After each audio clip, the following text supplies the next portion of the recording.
of his rival of illegal possession of firearms. He'd be making, it's estimated, $250,000 a year tax-free from his business. Now, if you're smoking weed this weekend, are you part of the problem? Do you feel in any way guilty about it? The route from his business to your spliff. Lots of bravery, extraordinary bravery among those who shopped him. How do we get to this point, though? Can we afford to ignore organised crime until the very worst happens? So we're going to explore what is happening out there and what we can do about it as well. How do we stop the gangsters? That's what we're talking about this morning. This is BBC Radio 5. No respect for life itself. I was up in Croxteth recently, I think last year it was, and I spoke to a gang member who was only 14, and he clearly told me, point blank, he doesn't care if he lives or die. He just wants to make as much money as he can. Yeah, right now. I'll tell you what, I want to come right back with you because there's, oh my goodness, there's loads of stuff in there, and that dehumanization thing, and church on Sunday, and a murder on Monday, sanctimony and sadism can very easily be bedfellows, and under the huge umbrella of hypocrisy. I think we've got Kath in Edinburgh and Mark in Manchester, and we'll try Sarah one more time. Sarah Arshad, who founded Mums United. It's good to have you there, Sheldon. Stick around. Sarah formed Mums United in response to rising gang violence. Kath, I'll be with you. Likewise, Mark in Manchester. Fingers crossed we got a better line, Sarah. What's happening in Sheffield? Hi, thank you for having me on this morning. I hope you can hear me. It's good. I mean, the conversations that just took place, it does resonate here up in Sheffield as well. Mums United is a charity that's led by mothers, tackling youth violence and child drug exploitation. And it's very, very hard because we have mums with lived experiences in the group where they have either been victims or their child has gone on to the other side, and it's the age is what I'd like to add to what's already been said is that the age group is getting younger. Organised crime, I think in 2021, South Yorkshire Police identified at least 19 known organised gangs. There are a hell of a lot more. Who's it? Do you know? Have you got any idea who's at the top and who's controlling it? Are these the guys in the flashy, BMWs with the nice clothes? Yeah, the people who are controlling it are not living in the areas. They are living in the outskirts of Sheffield, and it's the people who are vulnerable that are being exploited. So they are the drug runners. They are the young people that are being exploited, and it's embedded in our community, and it's rife. And we've had so many knife crimes, gun crimes taking place, and more needs to be done from a preventative approach in tackling youth violence, and really recognizing that the organized criminals, they don't care. They are not bothered who they hurt, who they damage, who they exploit, whether it be a boy or a girl. And it's all about, it is important to have male role models. It's very important, but there's so many young people that are growing up without male role models, and they're doing okay. It's about exactly right. The generalization is very perilous actually when we get in there. But what you're saying, you say women are suffering. I just want to investigate that just for a second. We got some calls coming up too, Sarah. And what Sheldon said is interesting. That there used to be this kind of this code of conduct, honor amongst hoodlums or whatever. But something's changed, and it's become it always was brutal, but it's as you say, it's spread its wings. When you say women have suffered, in what way? What do you mean? Well, as the age group is getting younger, mothers are suffering as their young children are being enticed into the gang culture. And as more and more young people are getting entrenched in this culture of gangs, and are kind of enjoying the trappings. It's a fallacy, isn't it? It's an illusion, and they are getting enticed by it. And so a lot of the women in our group, what I meant to say was, we've been affected by it. There are mums with lived experiences where they are struggling with, their young children, entering the gang culture, and, and they don't know what to do. Where's the support? And, so. Where is the support? And it's this organised gun crime, this organised gang culture that's going on in our cities that many people listening now, they never see, they never experienced, and I think it's an important thing to explore this morning. There's views on that, there's views on guns, there's views on drugs, the views of Kath in Edinburgh, Mark in Manchester, and Billionaire. Good morning and welcome to you all, and do get in touch, everybody, anybody. How do we stop the gangsters? Kath, this crime, this poor little girl, her family, it's just dreadful, isn't it? Oh, I mean, it's absolutely appalling. And it's becoming more the norm, isn't it? It's not, I mean, it doesn't happen often, but it's just terrible. It's just terrible. And my honest opinion is, I mean, a lot of people go mad when I say this, I just think you won't stop people wanting the drugs. It's endemic. It's in every level of society. So you stop it by legalizing them, and you sell them. You sell them through licensed premises.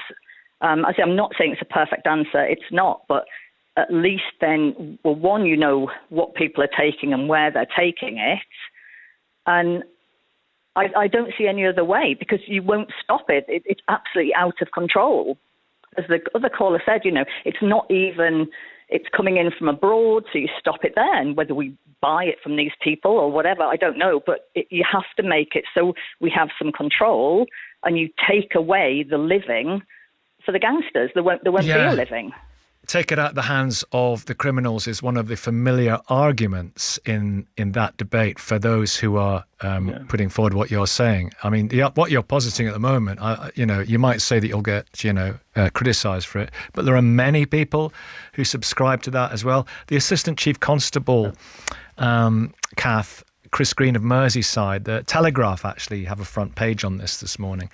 And they say people who use recreational drugs need to understand they are responsible for the suffering caused to innocent people such as Olivia and her family. So Absolutely, I wonder if anyone... but it won't stop them.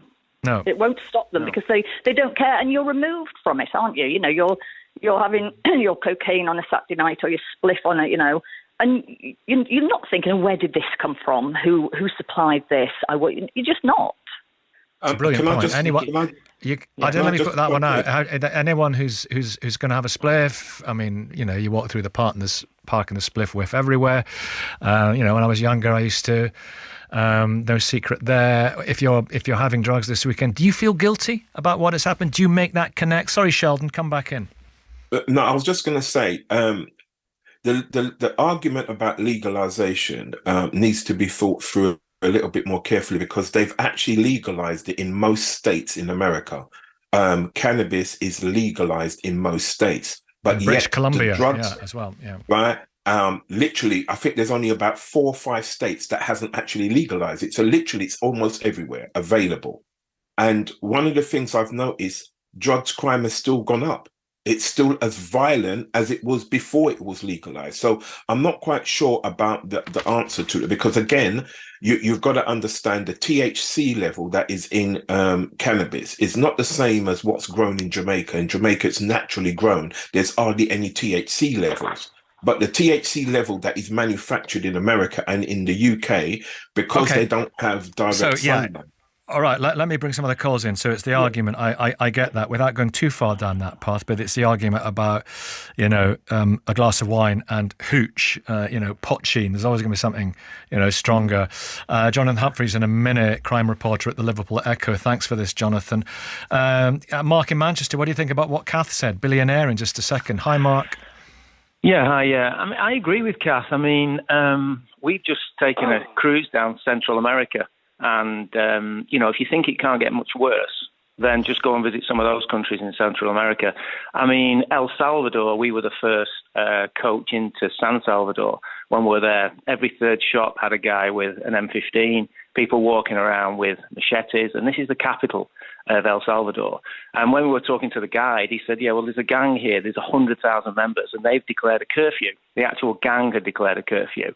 I mean, the biggest issue for me is that this shooting is terrible, but the daily undermining of our institutions, the police, the justice system, the ability of these people to earn vast amounts of money, and the ability of vast amounts of money to get you your own justice, to undermine institutions, this is what's happening in other countries. This is the slippery slope that we're on. And unless we take the best, worst option, which to me is to take away the money, because if we don't take away the money, then there's always going to be the next guy. However many people we arrest, if we could have won this war on drugs, if the United States could have won the war on drugs, it'd have been won already. The fact that there's more drug addicts now, the fact that there's more drugs. I mean, we live in an affluent area, but there's no area that's immune from drugs. There's no private schools that are immune from drugs. There's no public schools that are immune from drugs. Drugs is just endemic at the minute. And people obviously like taking drugs. It's obvious. If they didn't like taking drugs, these people wouldn't earn a fortune. And what's the most destructive drug of all? What's the most destructive drug of all? I don't know. Crack cocaine. I don't really know. Heroin. Alcohol. I don't know. But unless we can... Alcohol. Yes, I know. But alcohol, yes. And alcohol's legal. And we don't have people earning millions undermining institutions with alcohol. We control alcohol and we make money out of alcohol. And if we want to move that money into, I don't know, people who've got issues with alcohol, whether they want to dry out or whatever, we can utilize that money. We can say to people, if you take drugs, that's fine. You go on a list, you take drugs, and there'll be more drugs testing at work level. It's up to you. You know, we need to have an adult conversation about this because we can't win this war. Because if we took half the drugs off the street, the drugs would go twice as expensive. And if the drugs are twice as expensive, twice as many people would want to come in, twice as many people would make money. Interesting. Go on, please, yeah. I just want to say that, you know, we can have this argument and debate about legalization of drugs, but it's about what we're doing now. What can we do now to help the young people and those that are impacted and affected and are violated by the criminal gangs, are running around in their Lamborghinis, in their cars, in their plush houses? What can we do now to make a stand against it? And I just feel like we really need to, you know, increase our protective factors, which includes our youth services, which includes support networks for mums and parents who are impacted by these organised gangs. So there needs to be a preventative approach. There needs to be an increase in youth provisions for our young people, for the next generation, and educate them about the dangers and about the impact of youth violance. But we could do that. We could do that if we made money out of drugs. We could do that. We'd have so much money. We'd be able to file that money back into education. We can't do anything at the minute because these people are just undermining our institutions all the time. And there's always another foot soldier. There's always someone who's willing to do something worse. I agree. Yeah. So, you know, it's a never-ending stream. Nobody has solved this. Nobody. So you can either make money out of it and plow that money back into education, or we fight this war. And when you go down Central America, you see where this war ends up. If you read American Dirt, if you read Escobar's book, if you travel in Central America, you can see where we can end up. Don't think that we can't end up there, because these institutions are controlled by the drug people because they've got the money.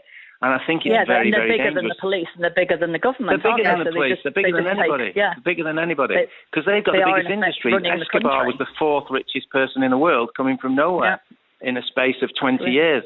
This is how powerful this trade is, because human beings have this ability to want to take drugs, you know, and we can